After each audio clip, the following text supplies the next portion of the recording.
All right. Hello to everybody. Good to see you again. Last time was very inspiring.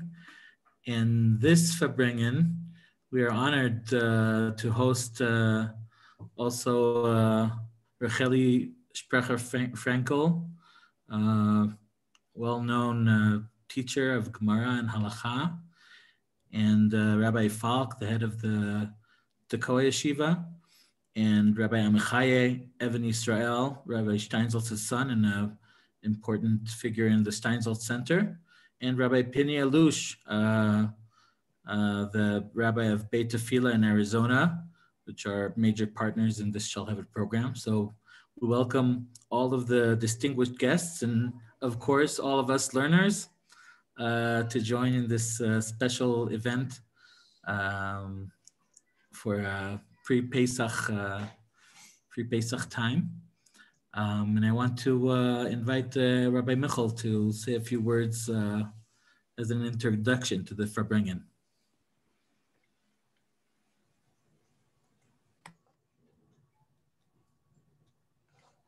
Hi, everybody. I will start right away, get to the point, and do a l'chaim. So first of all, l'chaim to all of us.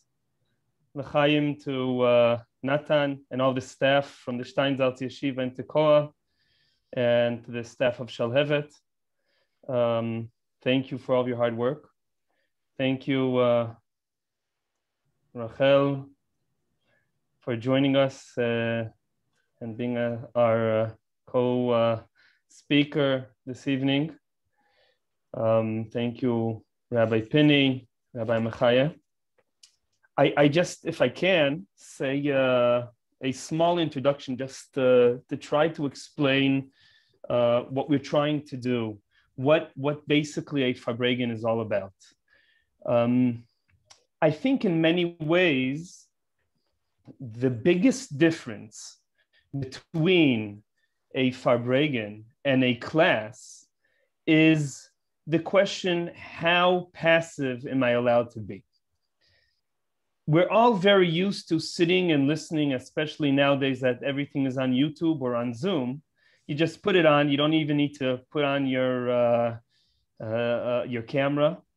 And you could be doing whatever you're doing at the same time, and just you're over there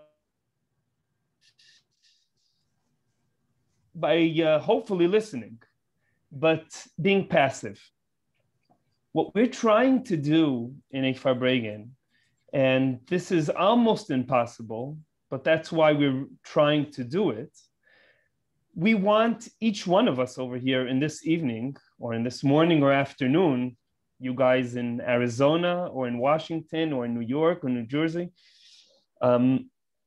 each one of us is expected to bring himself and be completely in the experience of the Farbrengen.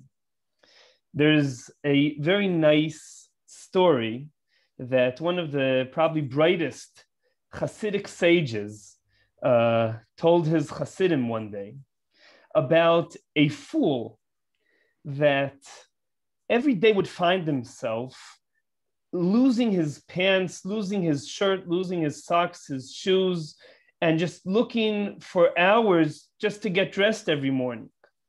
Until one day he realized that he has this brilliant idea. Before he goes to sleep at night, he will write down where he left each one of his clothes. So he wrote down where his pants are, where his shoes are, where his shirt is, where his socks are. And he was very proud of himself. And the next morning when he woke up, he right away took out the piece of paper with the list and started around taking his clothes from where he left them. And then suddenly he got all confused. And he said, I can't believe it. I wrote where my clothes are, but where am I? So I think in many ways, what we're expected to be doing in a Farbrengen is to remember where we are, where each one of us on an individual level, where he is, and how am I, Michel Falk, preparing for Pesach? How am I, Michel Falk, getting ready to leave Egypt, to start finally being in liberty, not being a slave anymore? It's actually, I think, the only holiday that we're expected to see ourselves as us personally in our generation. Bechol dor vador chayav adam lirot et atzmo ki'ilu hu yatsa miMitzrayim. Each one of us is expected to see himself, how he himself is leaving Egypt. That is a Farbrengen. That's when each one of us is expected to ask himself, okay, where does this meet me? And how can I take this to the next level and be active, not be passive? Leaving Egypt, we need to be active. We need to take responsibility on our personal spiritual growth. That's what we're going to be trying to do here this evening. And again, thank you very much, Rachelle, Sprecher, Fraenkel, for helping us for this challenging journey that we have for the next hour. And I hope that this is just going to be an introduction. Afterwards, we'll be having others from the crowd over here that joined us, also sharing with us their thoughts and helping each one of us find their own little or big Egypt. And hopefully by the end, when Passover finally enters and begins, we all will be ready to leave Egypt. L'chaim. L'chaim, l'chaim. Our custom here in the Shalhevet Farbrengens are that everybody says l'chaim out loud. Unmute yourself, say l'chaim together, and then remute yourself. L'chaim, L'chaim, l'chaim. L'chaim. Natan, we don't see your face. Where are you, Natan? L'chaim.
Shikoach. Thank you. Thank you to Aaron and Yedidia, our Nigun players. And I'm honored to invite Rachelle Fraenkel for the opening discussion. Shalom, Chaim. I suggest you some move of the names and everybody. faces here are familiar. Okay, so some of the names and faces are familiar, and the others I'm very happy to see too. I'll just share with you something that happened about 2 hours ago. I was there's it's working. It's an ongoing work group, and people from the field of education. And we had a l'chaim for Pesach, and they asked me to speak for 10 minutes about Pesach, and I was. Oh, okay. If you let me share screen, it will help me. Okay. Whoever's the host. Yeah.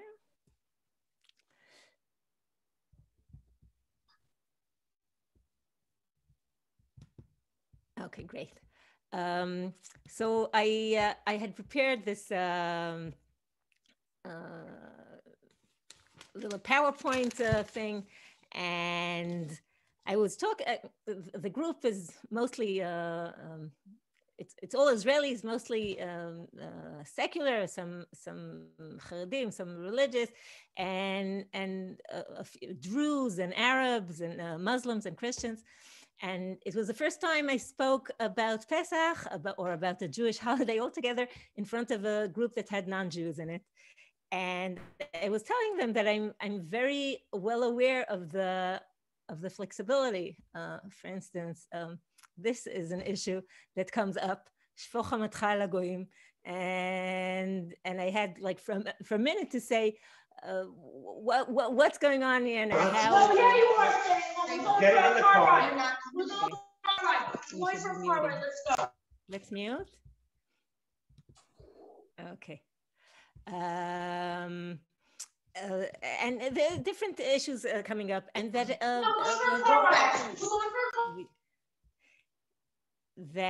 we can actually talk about Pesach as a very universal holiday. Let my people go is something that became a very famous motive in many, at least Western cultures. And there's so much to say about freedom and about tyrants and self-definition and about leadership and the whole variety of things that you can do to leave Pesach very, very universal.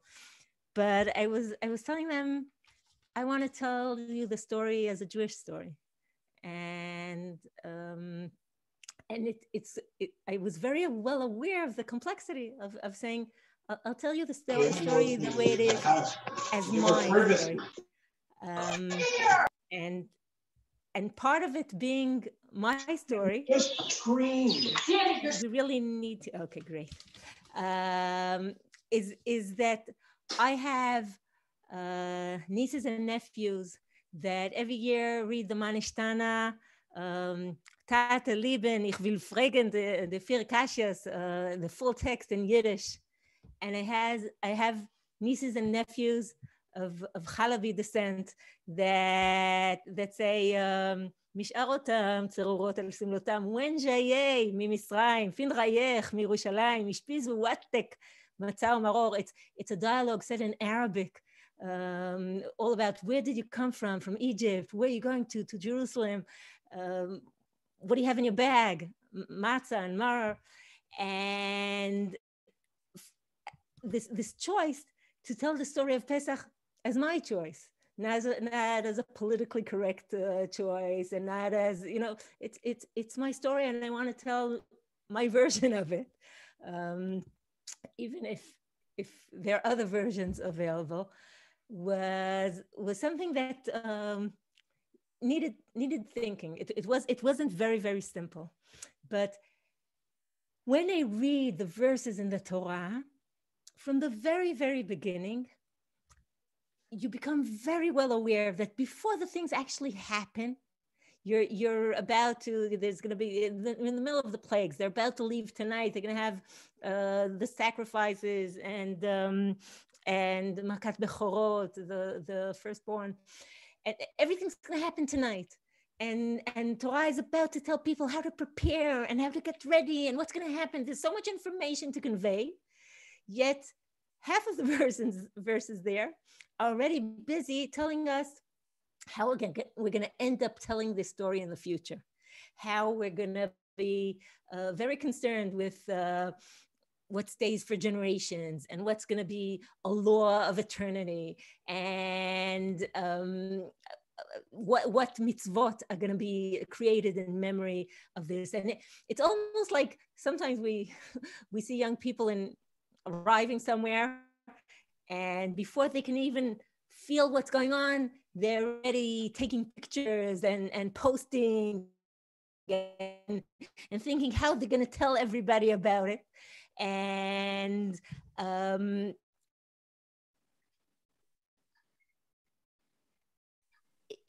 usually we're critical and post, but here the Torah is not like that. From the very, very, very beginning, more than the Torah is concerned with the event itself, the Torah is concerned with how we're going to tell it, how we're going to remember it.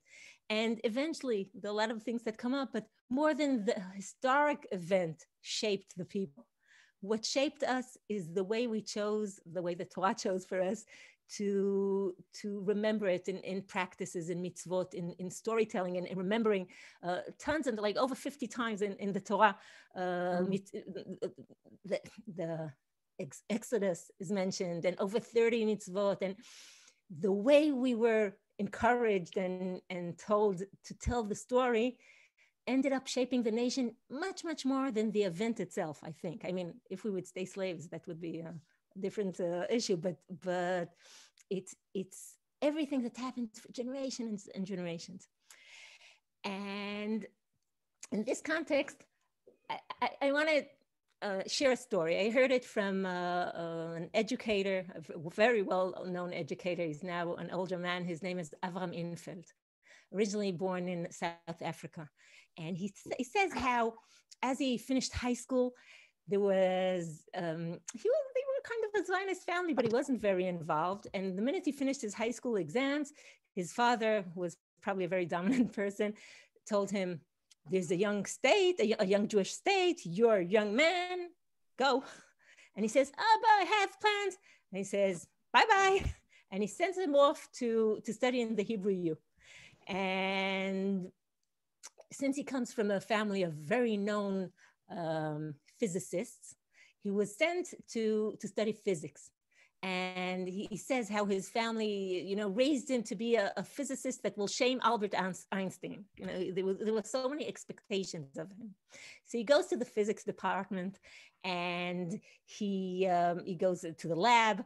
And the first day he spends in the lab, and the second day he spends in the lab, and the third day he looks outside the window, and he sees this gorgeous young lady walking to the history department. And so he says, I finished my BA in history instead of physics. And then he says, well, she's a grandmother of my 14 grandchildren. And okay, so that worked out nicely. But then he has to explain to his father. So he takes one of these old aerograms where there were thin papers and you wrote in very small letters. And he explains to his father that even though you raised me to be such a great physicist, I decided to study Jewish history. And he very nervously awaits his father's answer. And when the reply arrives, he opens the letter and he starts reading, and he understands his father is furious. And as he reads, he understands that his father isn't angry at him. His father is furious at the Hebrew University. He says, I don't understand what's wrong with them there in the Hebrew U. Jews don't have a history. Jews have a memory. And he says, I was 17 years old. I didn't know what he was talking about. But most of us are not 17 anymore. And we can say a word or two about the difference between history and memory. History is that thing on the shelf. You open it, you don't open it, you read it, you don't read it. It accumulates dust. And memory is a part of your identity. It's a part of your personality. It's a vibrant, dynamic part of who you are. Now, it might be something that you keep on arguing with your whole life. It might be something that shapes your future, either in the same path or opposed to that path. But your memories define who you are. They define your identity. It's alive. It's happening now. It's not history. And if we're talking about memory, maybe I'll share one more piece here.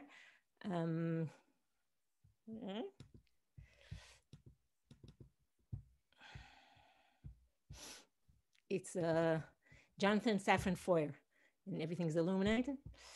He says, Jews have 6 senses: touch, taste, sight, smell, hearing, memory.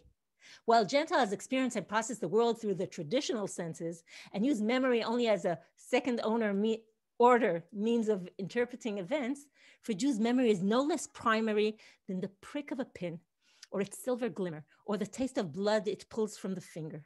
The Jew is pricked by a pin and remembers other pins. It is only by tracing the pinprick back to other pinpricks, when his mother tried to fix his sleeve with when his arm was still in it, when his grandfather's fingers fell asleep from stroking his great-grandfather's damp forehead, when Avraham Avinu, tested the knife point to be sure that Yitzchak would feel no pain. Then the Jew is able to know why it hurts. When a Jew encounters a pin, he asks, what does it remember like? Okay. So, as Avram Infeld said, it's not about history, it's about memory. And as Jonathan Foer said, memory is not just like categories or things that you keep. It's real, like the smell of something burning in the kitchen, like pain, like a sight. It's part of who you are. It's as vibrant as it can be, as alive as it can be. And I'll bring maybe another more distinguished quote. Maimonides, in the Guide for the Perplexed, says, he describes how when someone sees a miracle, it's, when he's part of it, he experiences it firsthand, it stamps his heart, it changes his course of it exists for him. But then it becomes a story.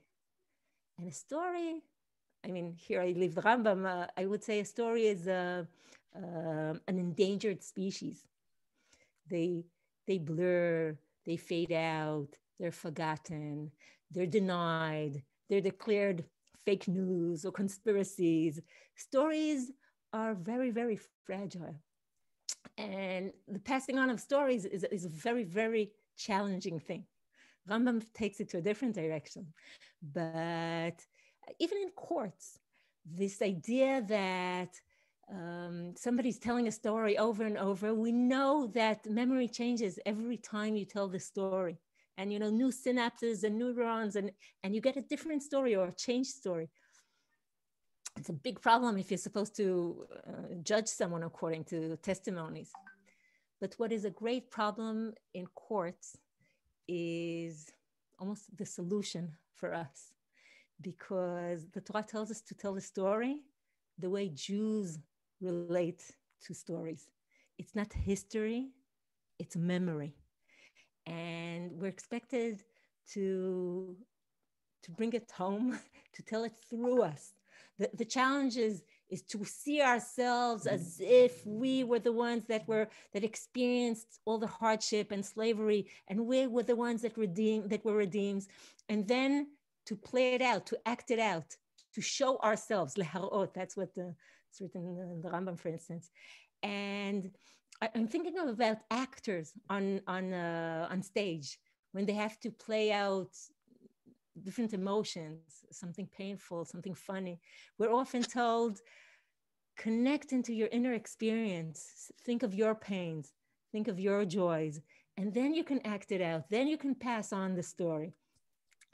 What we're told to do, or where the challenge, the offer, the big great story we're part of, is telling our version of Yetziat Mitzrayim. Meaning, history is history, but what does it mean to me today? What does freedom mean to me today? What does tyranny mean to me today? What does being a chosen people, what responsibility, how does it reflect on my present, on my future? What does this renewed covenant with the Kadosh Baruch Hu mean to me in Tafshin Pei Aleph this year? Not like Tafshin Pei the previous year, not like my neighbor, not like my child. It's my story. When I tell it as a memory, it has to go through me. And this is a lot of work.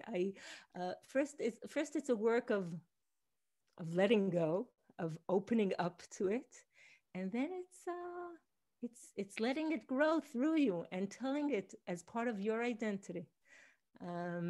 There is I'll show you one more thing. There's a pasuk in Sefer Bamidbar that, as you see, it says El Motzi'am miMitzrayim. Okay, it describes Kadosh Baruch Hu as taking Israel out of Egypt, but it uses the present progressive. Okay, it doesn't say El Hotzi'am miMitzrayim in past tense. It says El Motzi'am miMitzrayim as an ongoing thing.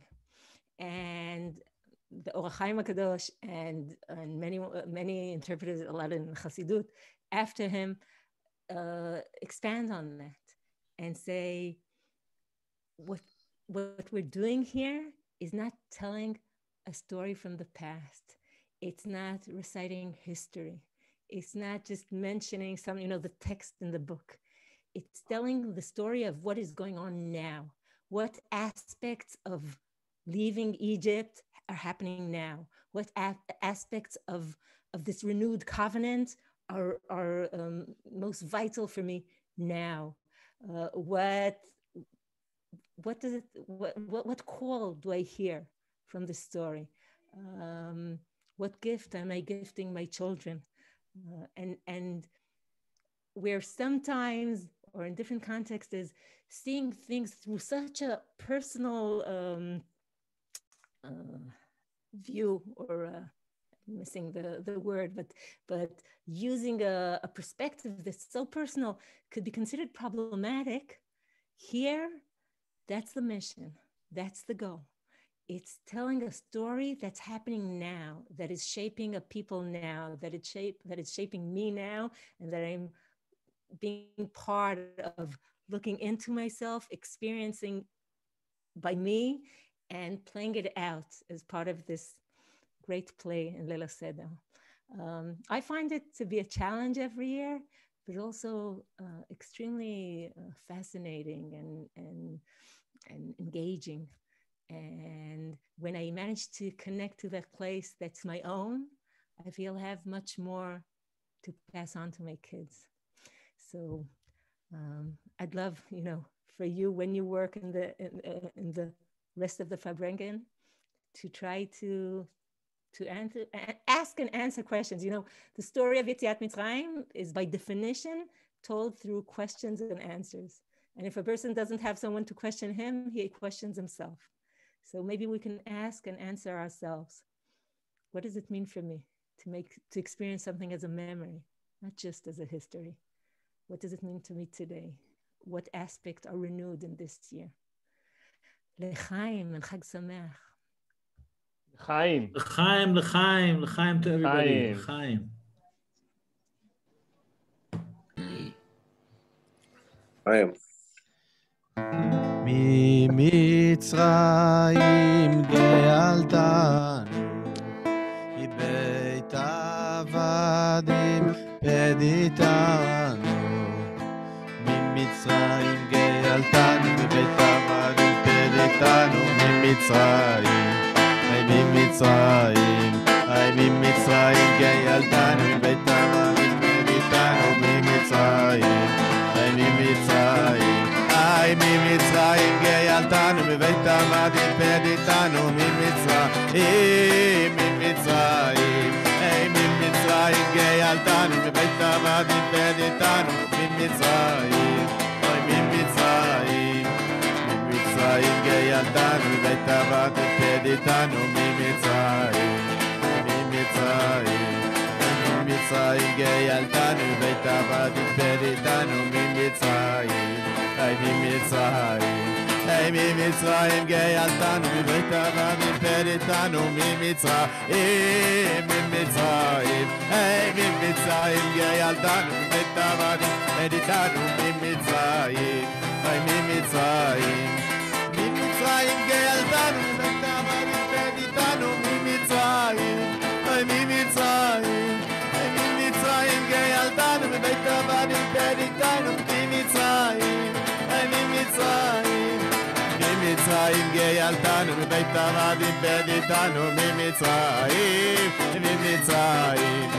ממצרים גאלתנו בית עבדים והבאתנו ממצרים. ממצרים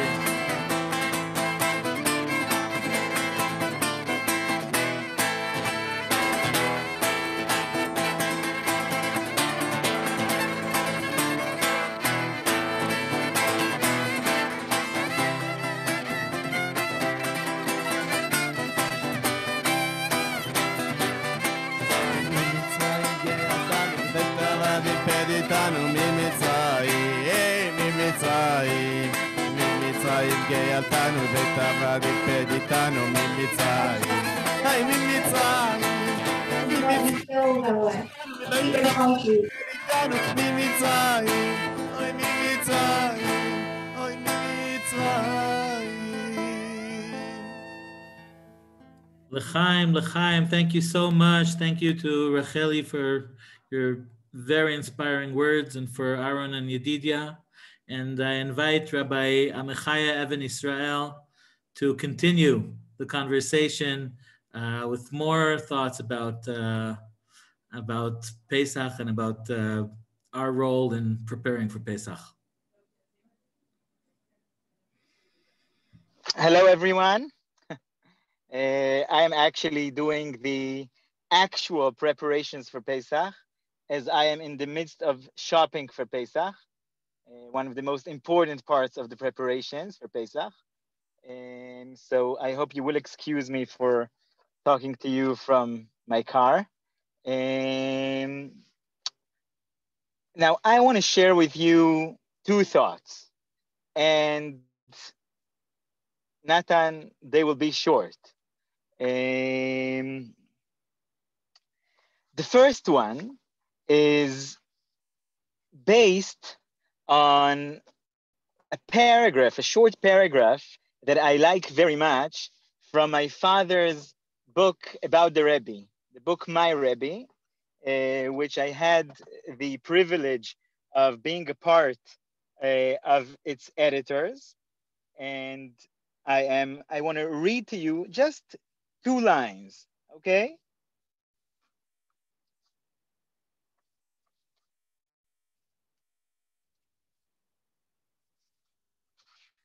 Just a second.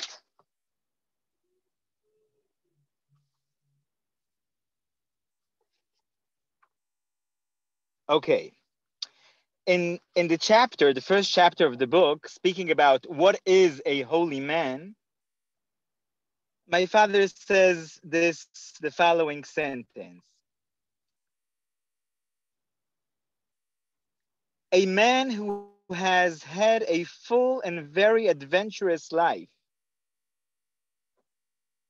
may talk to us about crossing the street. Yet, if we are perceptive, we feel behind his words that he has crossed rivers and glaciers, climbed mountains, and sailed seas. So this is talking about a holy man. And the holy man is a person that even when he speaks about the mundane, you can feel that he's feeling, he's sensing the beyond, the above and beyond. And when I think about Leila Seder, and has so much in-depth insights on each and every single paragraph, each and every passage that we say has very deep meaning. Nevertheless, we sit in the Seder table, and who do we sit with? We sit with our children, sometimes with our guests, and not always do we have the opportunity to share everything that we know about Pesach. We have children who might be hungry. We have grown-ups that might be hungry. And not always do we have the time to sit and talk for hours and hours about the meaning of the Seder. So what I take from this passage that I read to you is that if you have the feeling inside, if you know that Pesach is much more than just saying the words, Pesach is much more than just eating the matzah and maror, etc., etc. So even if you don't share it with your children, they will sense that there is something beyond, that they will sense that you know something, that you are connected to something that is above and beyond. So this is the first thing. Even if we don't have the time to share everything that we know and everything that we feel, the idea that we know and that we feel, others know it as well. Others will, if you're connected to something that is beyond, others will feel the same way. The other thing is, it's a short insight from what in the Lubavitcher Rebbe's commentary on the Haggadah of Pesach, he brings some stories and sayings, etc. And one of the sayings that he brings over there is a saying, this is actually the saying that opens the entire Haggadah. And he says the following. He brings it in the name of his father-in-law. And he says, my words, that his father-in-law mentioned to him that once his father, the fifth Lubavitcher Rebbe, told him before the Seder started, he told him, Yosef Yitzchak, that was his name, Yosef Yitzchak, now is the time to have in mind to be a mensch. That's what he told him. Pesach is here, Seder is here, heavens are open. What do you have to think about? What do you have to pray about? What do you wish yourself? To be a mensch. First of all, it's a very important time. And therefore, it might work as well if we really wish for it. We might actually be a mensch. More than that, I see in that when we start the Seder, and Seder, we have what we, just like the memes that you have, what people think Seder is and what Seder is actually. So sometimes before the Seder, I have all kinds of angels and spiritual things happening in my mind, but that's just what's in my mind. And when I come to the Seder, I have younger children and older children and other people who don't really care and don't really have the patience to sit and listen, etc. What I keep in mind at the beginning of each and every Seder, every year, is this paragraph, this passage. Be a mensch. If you want to have a real Seder, be a mensch. That's the most important thing about Pesach.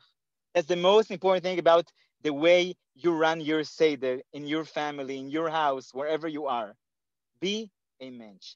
If you be a mensch, you'll see everything will work just fine. So I wish you all lots of success in having this Seder in a most meaningful way, and a Chag Kasher V'Sameach to everyone. Thank you, Rav Amechaye. L'chaim, l'chaim. Thank you, thank you. L'chaim. Let's be a mensch, but a drinking mensch at least. L'chaim, l'chaim. Rabbi Amechaye, don't drink too much as you're driving. L'chaim. I'll do my best. I actually am. I just blocked like an entire block here. So no. Thank you very much. I'm repeating again that when we say l'chaim, everybody's allowed to open their microphones and bless each other with a l'chaim and then mute again, because l'chaim is something that nobody can do alone. So we have to hear the l'chaim from every participant here. L'chaim.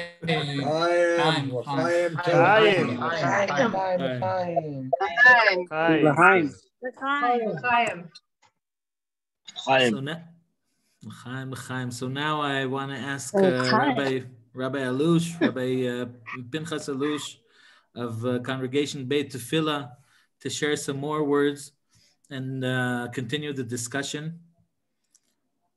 Rabbi Pinny. Right. Well, thank you, Natan, and thank you, Michel. Thank you to everyone, really, for being here. Rachelle, your words are always soul-stirring. Amechaye, thought-provoking. Thank you. I don't know if that's what you need, more words, especially from me. So maybe we'll start with the l'chaim. And if you really think you need more words, then I'll share more words. But I really don't know. I'm questioning it. It's a Farbrengen. You're allowed to question that. L'chaim, l'chaim, l'chaim.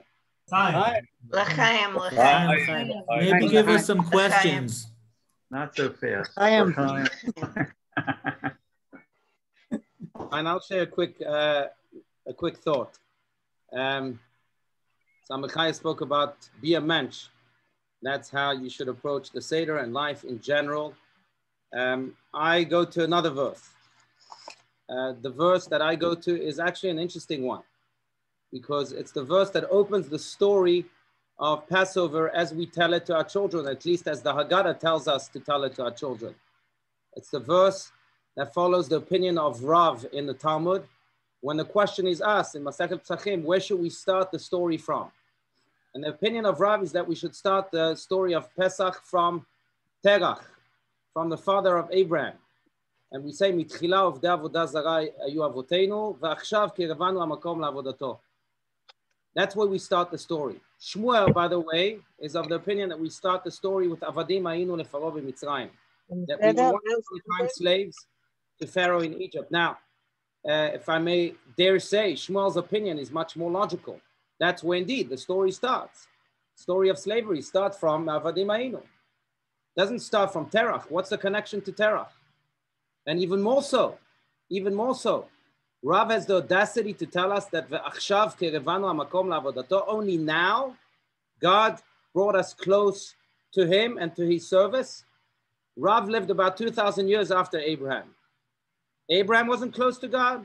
Yitzchak wasn't close to God. Yaakov wasn't close. None of our ancestors were close to God. Only now he comes close to God. So for that, there's a beautiful spin, and that's really the main idea I want to share with you today. It's a beautiful spin on this passage that is introduced to us by the first Rebbe of Slonim. By the way, was an ancestor of Rabbi Steinsaltz. I believe it was his great-great-grandfather. Great-great-grandfather. And the Rebbe of Slonim says, no, we're not reading this passage right. The way we should read it is mitchila, in the beginning or in the past. If you live in the past of the avodah zara ayu avotenu, then you're like an idol worshiper. But if you live in the now, the achshav, then you're close to God. If you're constantly being pulled by your past, if you constantly say to yourself, well, if only I had this, and if only my past was different, and if only I wouldn't have experienced this or that, then you are actually an idol worshiper. But if you can let go of the past, not that the past is not important, right? You have to have the memories of the past like Rachelle spoke about. Those memories should fuel the present. But you can't just live in the memories. You have to indeed use them to fuel your present and to live the now and to appreciate God and his blessings as they appear to you right now. even sometimes within the challenges, even within the obstacles of life.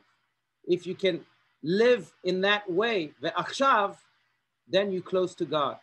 You know, Rav Adin once shared with me that he participated in a Brit Milah, in a circumcision of an Israeli journalist by the last name of Luria. And during the Brit, Rav Adin asked this journalist, if he happens to be a descendant of Rav Yitzchak Luria, the Arizal, the founder of the school of Kabbalah in Tzfat in the 16th century. And the man said, yes, I am actually a descendant of Yitzchak Luria.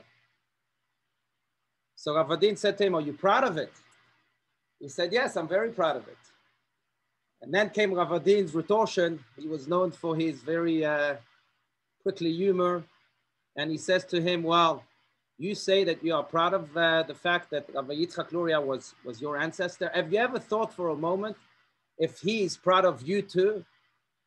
And Rav Adin was trying to share this exact message, that we can be proud of our past, but we shouldn't live there. You know, there's a verse that we say each and every day in Az Yashir Moshe. We say, Ze keli v'anveu Elohei aviv v'aromemneu. And the Hasidim interpret this verse by saying that if Ze keli, which means this is my God, if I'm in constant search for God in the now, then v'anveu, which can also mean ani v'eu, then me and him are together. Then we're one with God. But if he's just Elokei avi, the God of my father, then aromemneu, which means he's above me, he's away from me. And that really is the idea of Passover, I believe. Like Rachelle was saying, the Rambam says, leharot et atzmo, that one in each and every generation, one should show himself, one should demonstrate as if he is the one going out of Egypt right now. And that is conveyed by this opinion of Rav. I want to conclude just maybe with the story of Rav Mendel Futterfass. It's a story, one of my favorite Hasidic stories. Mendel Futterfass was a man, a Hasidic Jew, who spent 10 years of his life in the Gulag, just because of he was teaching Jews about Judaism in communist Russia. Mendel Futterfass had a very, very tough life. He was forever called to the Torah as Menachem Mendel, Ben Menachem Mendel, because his father died while his mother was still pregnant with him. 4 of his children died during his lifetime. His wife had to escape Russia, and he didn't live with his wife for some 15 years.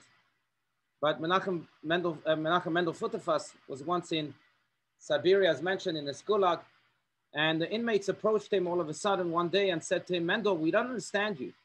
How do you keep such a positive temperament, such an uplifting mindset?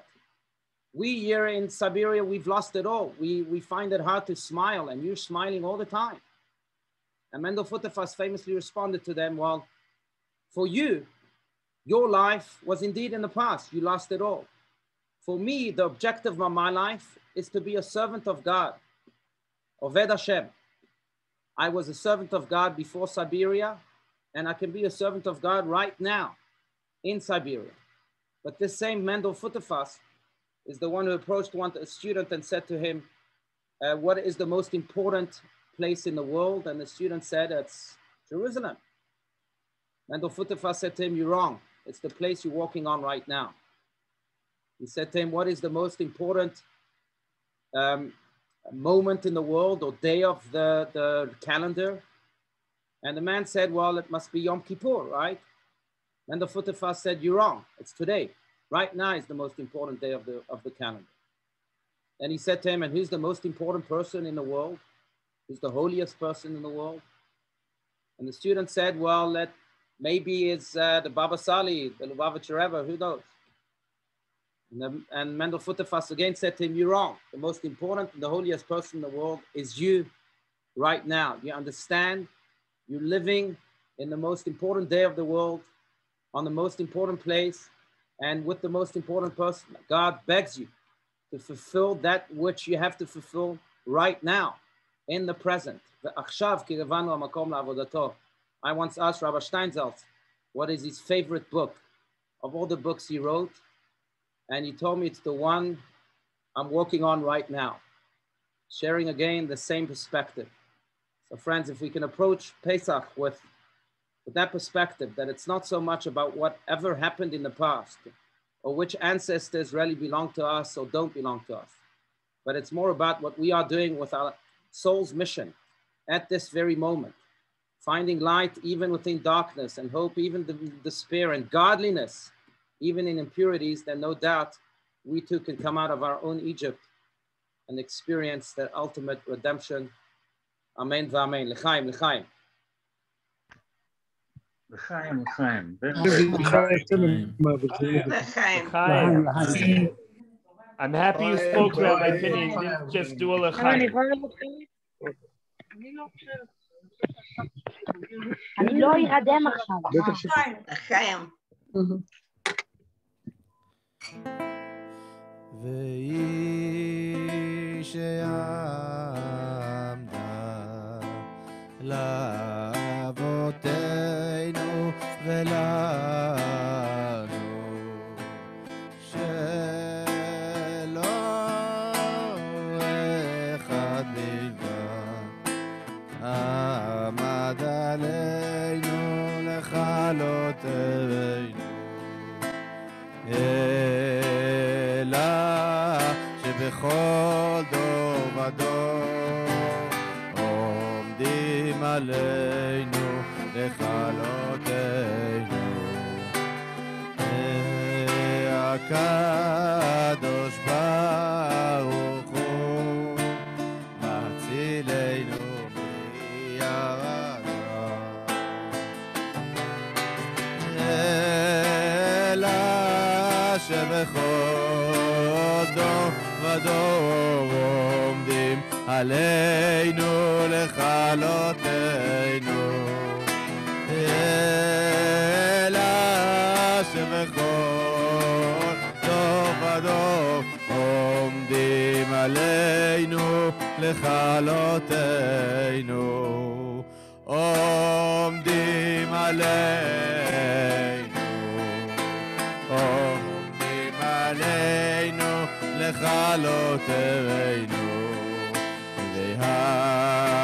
והקדוש ברוך הוא מצילנו מידם הקדוש ברוך הוא מצילנו מידם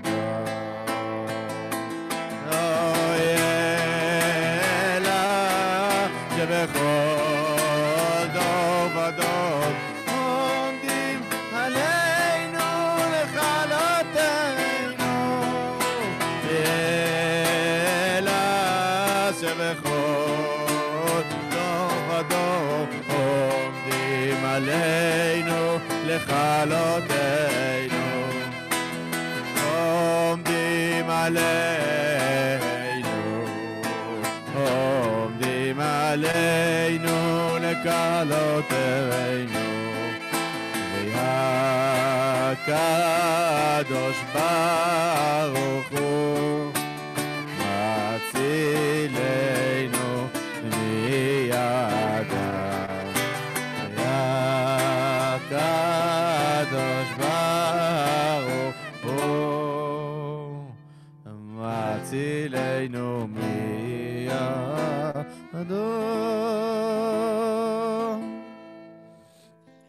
לחיים, לחיים, לחיים.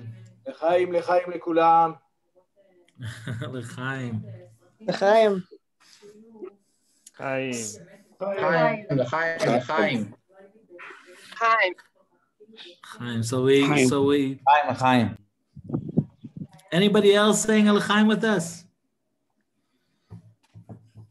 One more l'chaim. I want to hear one more l'chaim.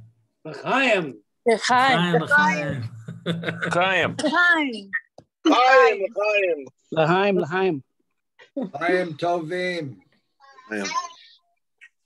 So this Farbrengen l'chaim. This Farbrengen, this gathering, is, as we heard, all about how are we preparing for the Seder, and how are we going to make it a special event, the most inspiring event that we can.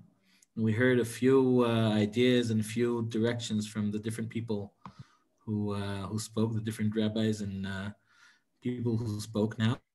And we opened this discussion now for everybody.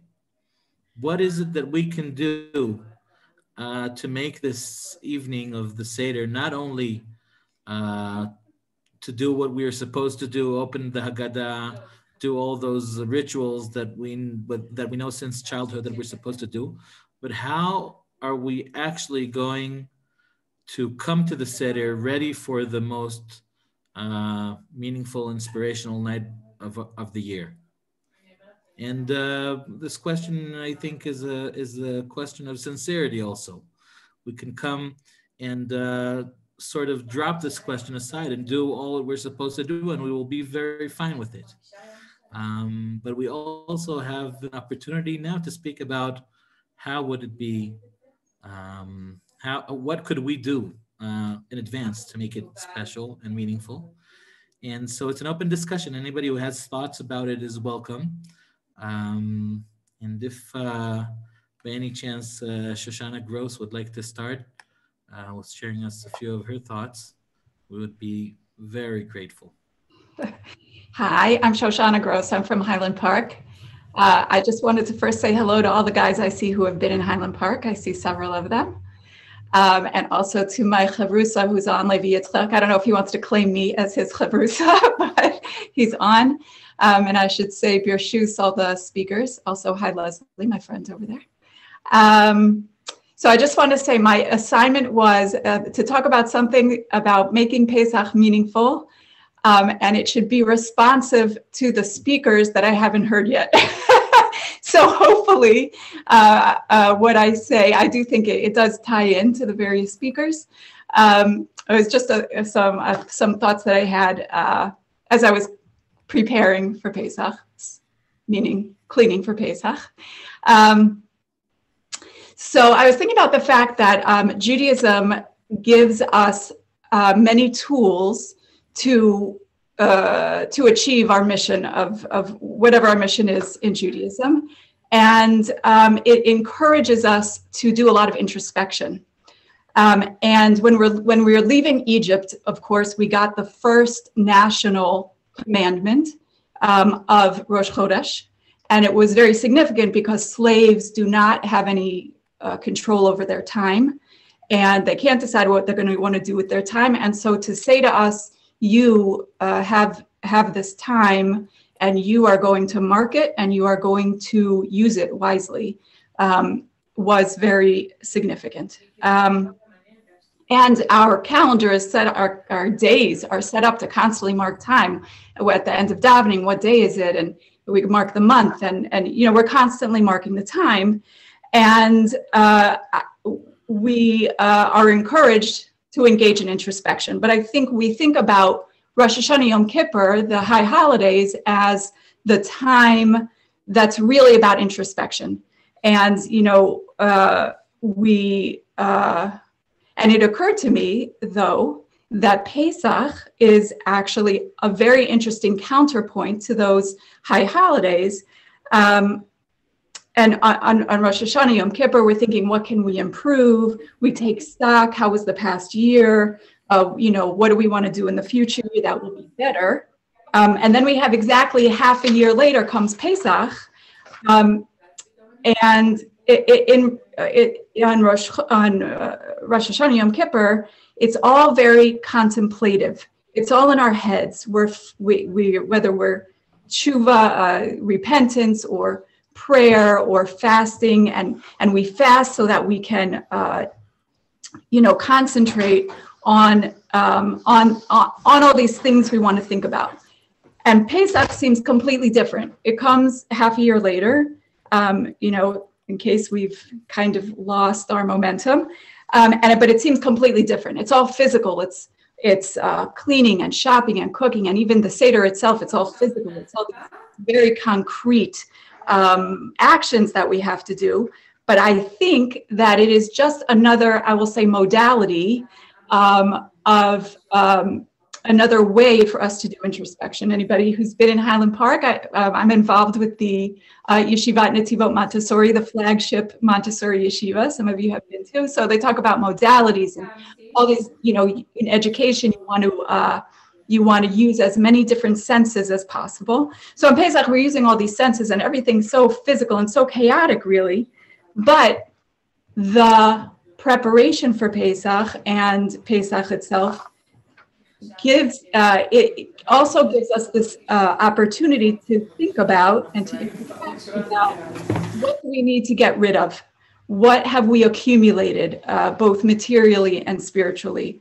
What has become more complicated, right? What has been from just the simple matzah, what has become more complicated about our relationships, again, materially, spiritually? What has become blown out of proportion that we really need to correct? And what basic values have we strayed from and that we need to get back to? How far have we strayed from the memory that we were slaves, that we were oppressed, that no one spoke for us, that we had no one to rely on, that we felt alone and foreign and homeless and stateless? As Rachelle said, you know, it's throughout the Torah, we're reminded again and again, that is something that we are supposed to constantly be remembering, because obviously it makes us more empathetic. It reminds us of our mission, which isn't to accumulate stuff. It isn't to make us feel puffed up and responsible for our good fortune. And so it's taking us back to our basic values. So my husband is coming in with shelving units. So while Pesach seems so different than Rosh Hashanah, with all the bustle and the nonstop activity and the messiness and the chaos of the Seder, it really is just another means for us to be introspective and get back to our core values. Maybe one is as a nation and one is as an individual.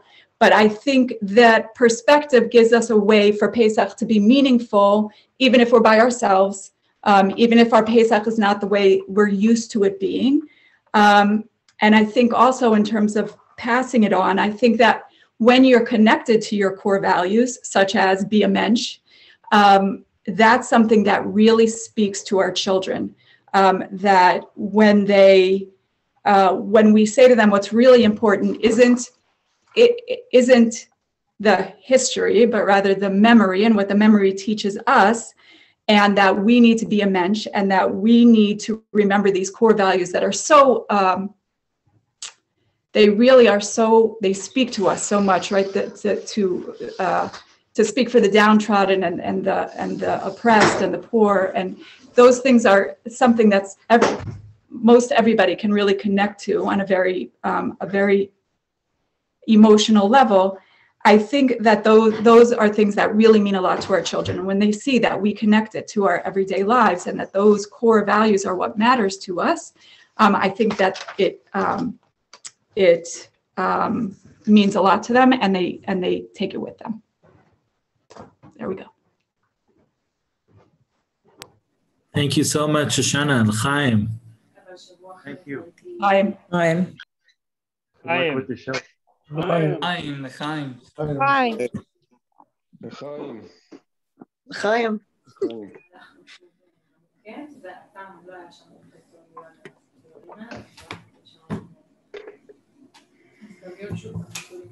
Manny, do you have anything to add?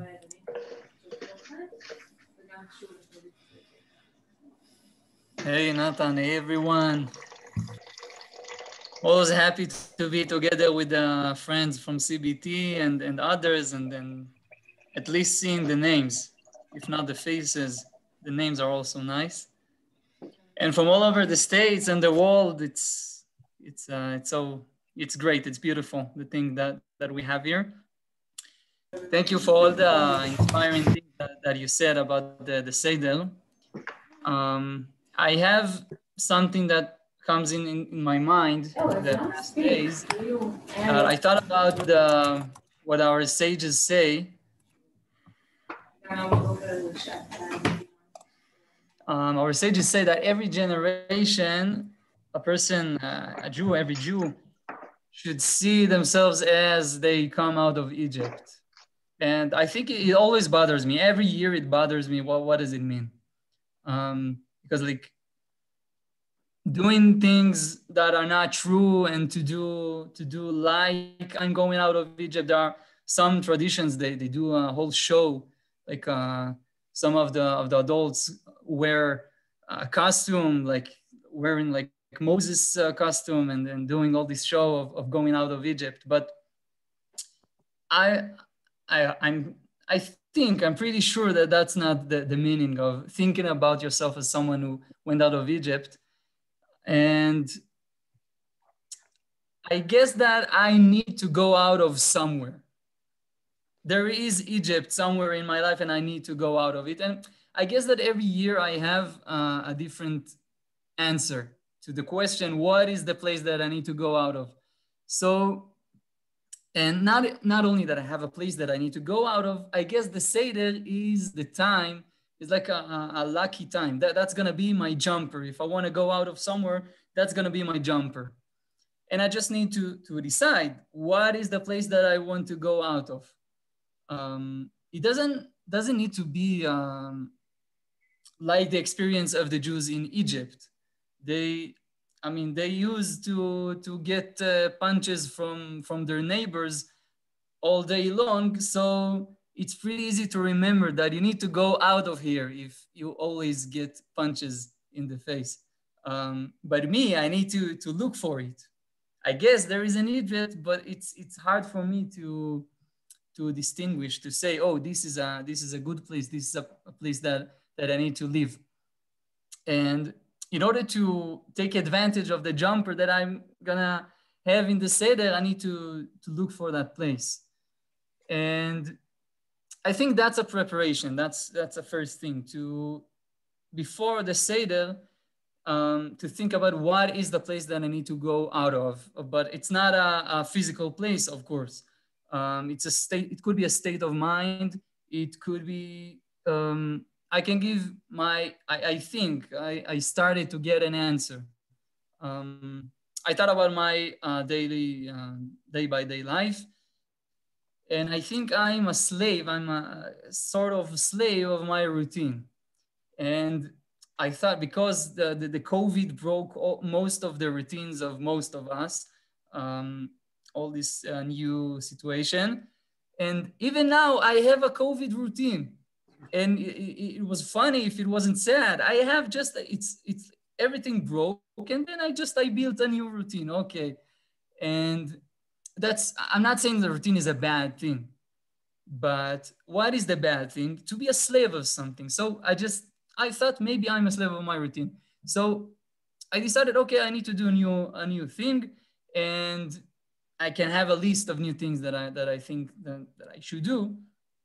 And if I come to the Seder with the thought and with the decision, actually I came to a decision. I don't know if there's a reason to share, but I have a decision. I wanted to start a new thing. So I decided it, and the Seder is what brought my the thought to my thought that's what I'm enslaved to, because I remember the Seder itself is all of it is just breaking the routine, is making strange things, doing strange things. You dip potato or onion or anything you take in salt water, you eat this funny cracker, and you're hungry and you want to eat, and you read a whole book before you do it. So these are funny things that usually you don't do, and that's what, like, it takes you out of your comfort zone somehow. That's how I got my answer. So I think, okay, that's a jumper to go out of my routine. Maybe it's gonna be an answer for you also, for the things that we need to break our slavery. To add new thing. My decision was that I wanna visit my grandparents at least once 2 weeks. I hope I'm gonna stand this amount of visits, and I'm gonna have a chavruta with them. Just like you have chavrutas together, I wanna add another chavruta. That was my decision, but I guess every one of you will have something that will break their routine.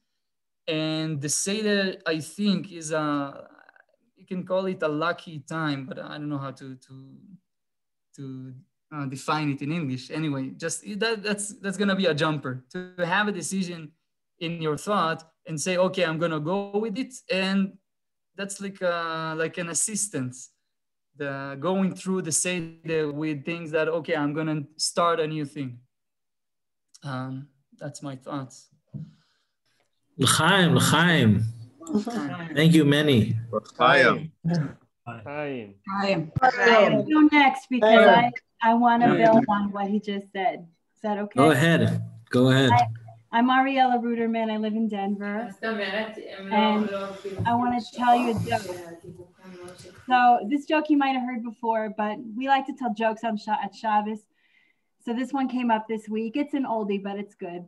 So these two guys, they've worked together for many, many years, like 20 years. They've been co-workers and they became friends after a while. They would eat lunch together and talk about their lives.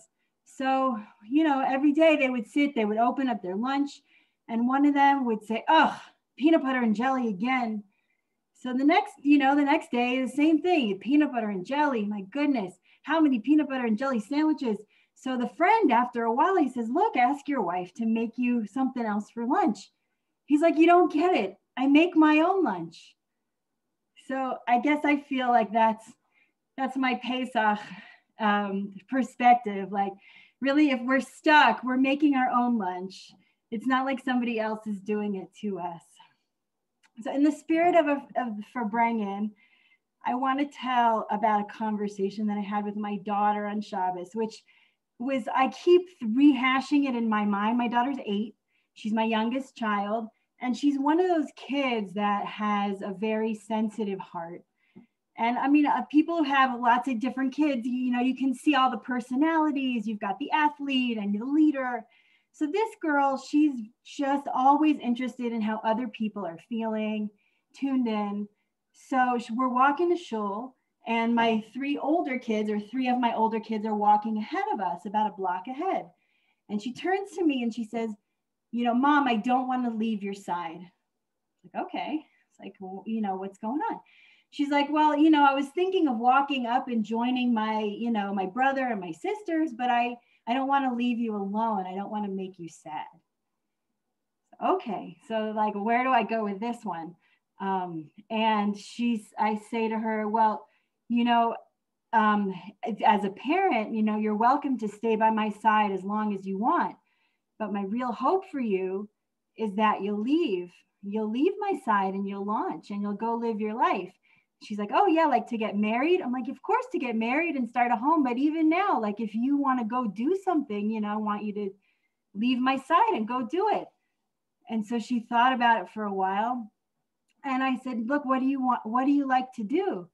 What do you want to do? Not just go join your brother and sisters. She says, I'm not sure. I don't know. She says, I like making people happy. Now, and that comes from an 8-year-old, it's very sweet, but it also has a lot of potential for dysfunction. So, you know, I was touched by that, and she means it. She really gets a lot of pleasure out of making other people happy. She's like a tuning fork, you know, and you have one on one side of the room and then the other guy starts vibrating if it has the same note. So as I've been revisiting this conversation over and over again, you know, we're talking about memory and we're talking about, you know, memory versus history. And this girl is very, very much like another person that I know, like me. You know, I'm the type of person who also likes to kind of get the same vibration of the people I'm with and kind of resonate that with them, you know, and to go through life like that, you know, it's hard sometimes because when you're on your own, and this kind of leads me back to the prompt for what I was asked to share about having Pesach maybe with fewer people around, with just your own family or yourself or one other person. You know, when you have less going on around to kind of absorb the vibration of those other elements, you're stuck with your own self. And it's a great opportunity, I think, to kind of get in touch with that still small voice in you and find that your personal and unique vibration. Not everybody has this challenge, but to see my personal challenge reflected in my 8-year-old daughter is really, it's very deep. So that's what's going on over here. And I thought it would be like a nice thing to share at a Farbrengen. It's not something I'm telling the world. I don't even know any of you, but my heart is feeling open. So I thought I would share something that I'm finding very meaningful. So l'chaim, l'chaim. Thank you. I'm l'chaim. Thank you so much. L'chaim. I'm l'chaim. L'chaim. Wonderful. Thank you so much. That was very, very thought-provoking and heartfelt. So thank you. Leslie, would you add some thoughts? And I invite everybody else to think if they have something to add. They're invited. Hi. Thank you so much, Natan. And I have to say, first of all, it's just beautiful to see so many people and people that I know, people I don't know, and such wonderful thoughts and sentiments and ideas and thought-provoking, wonderful ideas. So thank you for the creating the opportunity, Natan and Rav Michel, and amazing to see Rav Amechaye. Rachelle is a special, very special person in our family. So this has been just a pure treat. And I think some of the things I was thinking maybe really are not repetitive, but possibly piggybacking on, and especially what Rav Allouche said. Some of the thoughts I had was thinking really about the whole freedom, slavery concept. And I went to some of my Rav Steinsaltz sources to remind me of what he was thinking, what he thought about, what is freedom, what is it to be a slave, to not have a choice, to be really doing things that are because somebody else is telling you have to do it. It's for somebody else. It's not for yourself, which then was exact opposite of what in my personal conversations with him, what his message always was, whether I heard him speaking or was speaking to him myself, was always do more. Don't be complacent, do more. And I realized that over time, what I've learned through his experience and his wisdom and through that message is really that when you do more, it's actually liberating. And the idea that, as a kid, you'd think that, well, doing more mitzvot and being sort of encumbered by a very, very, very onerous, actually, set of responsibilities and, commandments, and doing all those things seems like more enslaving or more, but actually being an Eved Hashem, doing more mitzvot and doing more, as Rav Steinsaltz used to always implore, is actually liberating. And I think the way it works, although this is just one person's experience, is that it builds, it has the chance, it has the capacity to build your relationship with God. And while you're doing that, it's amazing how the world and your heart and your mind, everything just opens up and is like blossoms, which is really, I guess for me, really feels like that's sort of freedom. That's the capacity to do that, to connect to connect with other people, to learn, to my chavrusa, it is all a liberating experience. And it's the kind of paradoxical, because you're taking on more, but you're also becoming more liberated through it. And I think it's really through building that relationship. And I think it goes for building all relationships, I think.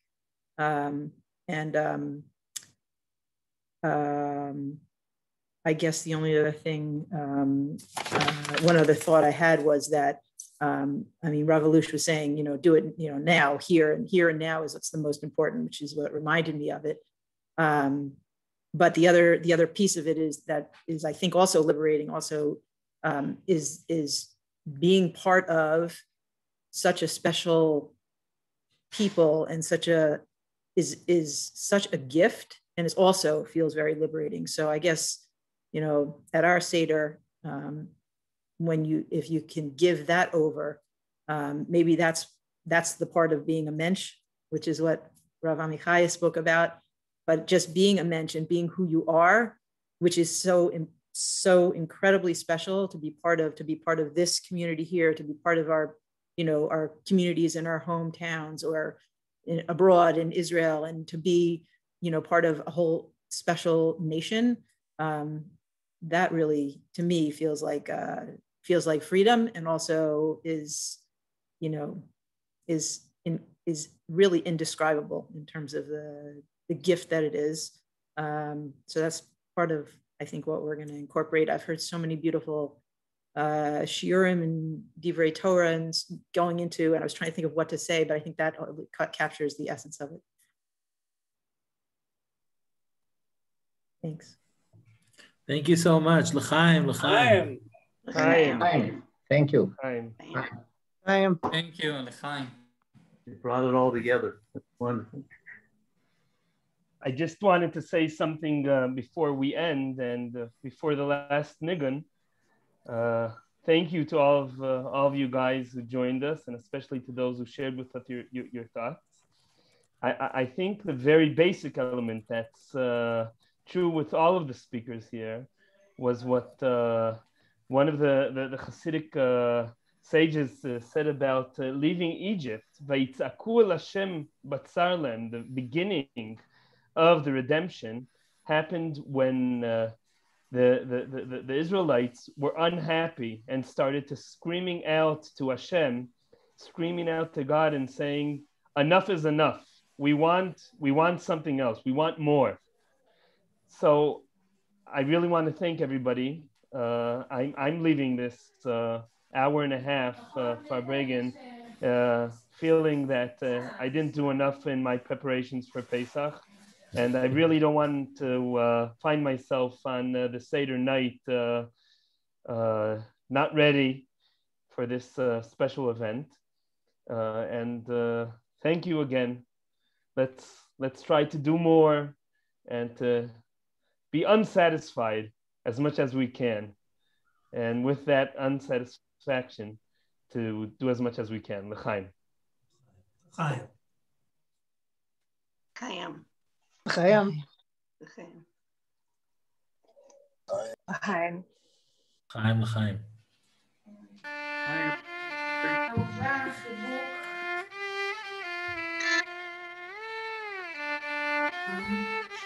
תודה על ההקשבה, תודה על השיתוף.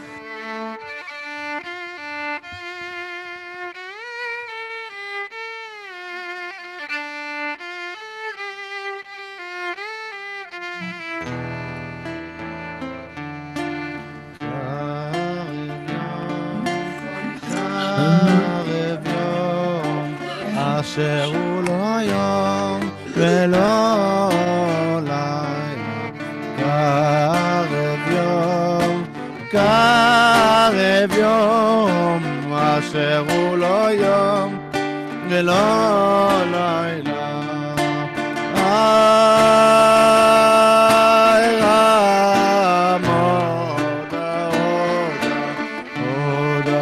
כי לך יום אף לך לילה,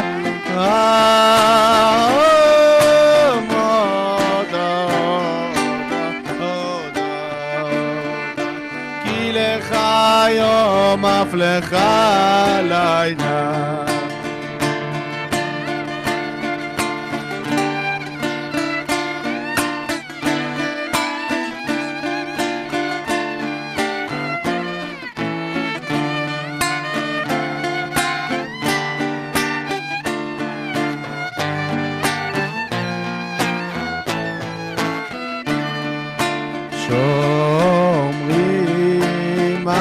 כדאיך כל היום וכל הלילה, שומרים אף כדאיך כל היום כל הלילה.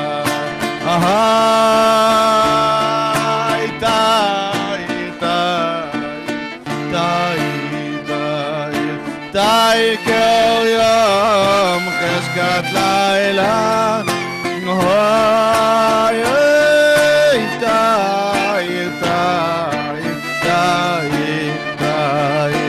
די כל יום חשכת לילה.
L'chaim, thank you so much for everybody who attended and for the very, very inspiring words of everybody here. Chag kasher v'sameach, happy Pesach, and may we all continue to grow in Shalhevet with our personal chavrutas and with this community who's starting to form here. Chag kasher v'sameach. Chag sameach. Thank you, Natan. Chaim.